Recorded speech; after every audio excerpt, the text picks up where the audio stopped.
ایک تو اللہ کی وحدانیت کو قائم کیا جائے اور اس کے بعد امن کا پیغام دیا جائے. حضرت عیسیٰ علیہ السلام جو ہے انہوں نے بھی امن کا پیغام دیا. کس طرح پرچار جاری ہے اس کا؟ یسوع کی پیدائش پر فرشتوں نے ایک نغمہ گایا جو ہماری اناجیل میں جس کا ذکر ہے کہ عالم بالا پر خدا کو جلال اور زمین پر نیک ارادے کے لوگوں کے لیے سلامتی. جو نیک ارادے کے لوگ ہیں وہ ساری دنیا میں جو بھی کوئی اس پر ایمان لاتا ہے وہ نیک ارادے کا شخص ہے اور اس کے لیے نجات ہے. اور قرآن مجید میں یسوع کا ذکر ہے. آپ اسے یسوع مسیح کو نبی مانتے ہیں. ہم بھی تمام انبیاء کی بہت قدر کرتے اور ہر ایک مذہب ہمارے لیے خاص اہمیت ہے کیونکہ مذاہب میں امن، محبت، انصاف یہ تینوں چیزیں بہت ہیں، ہر مذہب میں ہیں. اور یہ ہمارے یسوع کے لیے یہ بہت ضروری تھا کہ وہ عادل بن کر، منصف بن کر اس دنیا میں آیا اور اس نے انصاف کے لیے جدوجہد کی اور اس نے امن کے فروغ کے لیے جیسا کہ فرشتوں نے گایا تھا اس کے لیے کام کیا. اور ہمارے خداوند کو محبت کا خدا کہتے ہیں کیونکہ یہ محبت کے جتنے بھی نغمے ہیں وہ ہماری بائبل مقدس میں شامل ہیں. نغمہ محبت ہو چاہے مقدس پولس رسول کا ہے یا یسوع کا. کوئی دوست اتنا پیار نہیں کرتا کہ اپنی جان اپنے دوستوں کے لیے دے دے. یقیناً الہامی مذاہب جتنے بھی ہیں امن کا پیغام دیتے ہیں اور انسانیت کی بھلائی کا جو ہے وہ پیغام دیتے ہیں. ہمارے ساتھ سسٹر شازیہ موجود ہیں، ان سے بات کرتے ہیں. بہت شکریہ، آپ نے بھی قیمتی وقت دیا. بتائیے گا بنیادی طور پر سسٹر کا کردار کیا ہوتا ہے؟ کس طرح وہ جو ہماری مسیحی برادری ہے اس کی خدمت میں اپنا کردار ادا کر رہی ہوتی ہے؟ ایک سسٹر ہونا ایک خاندان کے لیے، ہمارے پورے مذہب کے لیے بہت ہی مبارک کہلاتا ہے. بہت ایک اچھی بات سمجھی جاتی ہے کہ کسی خاندان میں سے کوئی سسٹر بن رہی ہے، اپنے آپ کو پوری زندگی کے لیے خدا کے لیے یا خدا کے لوگوں کے لیے وقف کر رہی ہے. تو ہمارا سسٹر ہونا اپنے خاندان کو، اپنے گھر والوں کو چھوڑ کر، اپنے شہر کو چھوڑ کر جہاں کہیں بھی ہمارا جو ادارہ ہے، کانگریگیشن ہے، وہ ہمیں جہاں پہ بھی بھیجے ہم خدا کی تابعہ داری کرتے ہوئے، ان کے جو ہمارے جو عہدیدار ہوتے ہیں ان کی تابعہ داری کرتے ہوئے جہاں پہ بھی وہ بھیجتے ہیں ہم جاتے ہیں. ہر چرچ میں یہ چیزیں جو ہیں وہ موجود ہوتی ہیں. فادر خالد رشید سے ایک بار پھر گفتگو کریں گے، ان سے کچھ اور بھی جاننے کی کوشش کریں گے. انہوں نے بھی کچھ بتائیے کہ کرسمس ٹری جو ہے وہ کس طرح کردار ادا کرتا ہے اور کتنا ضروری ہوتا ہے. ہر چرچ میں ایک لازم و ملزوم حصہ میں نے دیکھا ہے. کرسمس ٹری دراصل ہمارے جذبات کی عکاسی کرتا ہے کہ جو کچھ ہمیں کہا گیا ہے، جو ہمیں تعلیم ملی ہے یسوع مسیح کی طرف سے کہ ہم غریبوں کے لیے مدد کر سکیں، شراکت کر سکیں.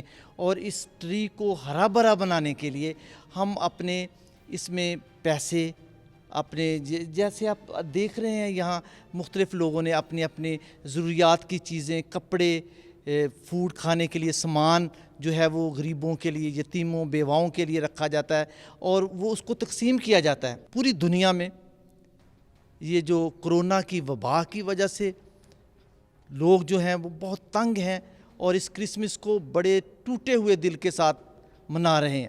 ایسا کبھی نہیں ہوتا تھا. جیسا کہ اٹلی میں ابھی کرفیو لگا ہوا ہے، انگلینڈ میں جو ہے وہ باہر آنا جانا بند ہے. امریکہ میں میری ابھی آج صبح ہی بات ہوئی تھی کہ وہاں بھی انہوں نے عبادات کو بہت مختصر کرنے کے لیے انہوں نے بتا دیا. یہاں بھی کچھ ایسا ہی ماحول ہے. ایسے ماحول میں ہمیں پاپا اعظم کی طرف سے کہا گیا ہے کہ دو چیزوں کا خیال رکھنا ہے. ایک تو بہت سادگی کے ساتھ اس کو منانا ہے اور بڑے پروقار ایمان کے ساتھ اس کو منانا ہے. اور دوسری بات یہ ہے کہ ہمیں دوسروں کی مدد کرنی ہے اور مدد کرنے کے لیے غریب اور بیمار لوگوں کو سامنے رکھنا ہے، ان کی مدد کرنی ہے. تو ابھی ہم یہ جو ہمارا کرسمس ہے آپ دیکھتے ہوں گے کہ یہ اس کو ہم نے سجایا بھی نہیں ہے اتنے جیسے کہ پچھلے سالوں میں ہم سجاتے تھے. وہ پیسے ہم اکٹھے کر کے غریبوں، بیواؤں اور بیمار لوگوں کی مدد کے لیے ہم دے رہے ہیں. اور یہ ہمارا اس کرونا کے دنوں میں سب سے بڑا پیغام یہی ہے کہ ہم غریبوں تک پہنچ سکیں. جیسے کہ خداوند غریبوں تک پہنچتا ہے, ہمیں بھی غریبوں تک پہنچنا ہے. جی, یہی وہ حقیقی پیغام ہے جو انسانیت کا پیغام ہے, انسانی فلاح کا پیغام ہے. مزید بھی بہت کچھ ہے, ہمارے ساتھ رہیے.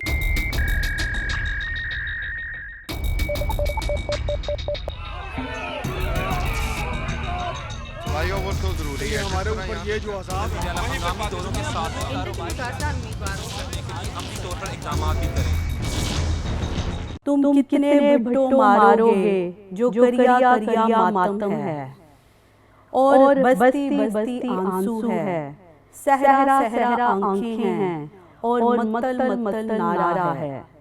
سنگ ستاروں کے لے کر وہ چاند چمکتا نکلے گا. تم کتنے بھٹو مارو گے, ہر گھر سے بھٹو نکلے گا. جو قتل ہوئی وہ خوشبو ہے, تم کتنا رستہ روکو گے. وہ ایک ایسا جادو تھی جو سر پہ چڑھ کے بولو گی. دسمبر ستمگر, جہاں پہ یہ مہینہ بہت سی خوشیاں لے کے آتا ہے, اس مہینے سے بہت سے غم بھی وابستہ ہیں. اسی مہینے یہ ارض پاک دو لخت ہوئی, اسی مہینے سانحہ APS بھی ہوا, اسی مہینے میں ملکہ نور جہاں اس دنیا سے رخصت ہوئیں, اور محترمہ بینظیر بھٹو بھی اسی مہینے کو خون سے بھر گئیں. اسی پہ ان سے بات کرنے کے لیے ہم اس وقت موجود ہیں نور النساء ملک کے پاس.